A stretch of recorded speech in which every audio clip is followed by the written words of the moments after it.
रमत रमीए गांधीजी कहे અને એ રમત રમાડશે કૃપાલી। આપણે ગાંધીજી કહે રમત રમવાના છે। એમાં હું કહું ત્યારે નહીં, પણ જ્યારે ગાંધીજી કહે ત્યારે તમારે હું જે ક્રિયા કરાવું તે બધાએ તમારે કરવાની છે। ગાંધીજી કહે ઉપર હાથ તો તમારે બધાએ ઉપર હાથ કરવાના છે। ગાંધીજી કહે નીચે હાથ તો તમારે બધાએ નીચે હાથ કરવાના છે। અને હું એમ જ કહું કે ઉપર હાથ, ત્યારે તમારે બધાએ ક્રિયા કરવાની નથી, અને જે ક્રિયા કરશે તે આઉટ ગણાશે અને તે દાવ આપશે। गांधीजी कहे ऊपर हाथ, गांधीजी कहे नीचे हाथ, ऊपर हाथ, गांधीजी कहे कमर पर हाथ, गांधीजी कहे माथे पर हाथ, ऊपर हाथ। बोलो नहीं तो आई जाओ तुम्हें हमें रमत रमत।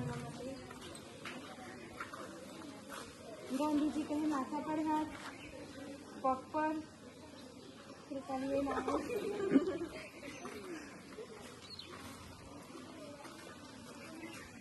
गांधीजी कहे खभा पर हाथ, गांधीजी कहे गाल पर हाथ, माथा पर हाथ, गांधीजी कहे पग पर हाथ, गांधीजी कहे माथा पर हाथ, माथा पर हाथ, गांधीजी कहे खभा पर हाथ, पग पर हाथ। આપણે આ રીતે ગાંધીજી કહે રમત રમી શકીએ છીએ।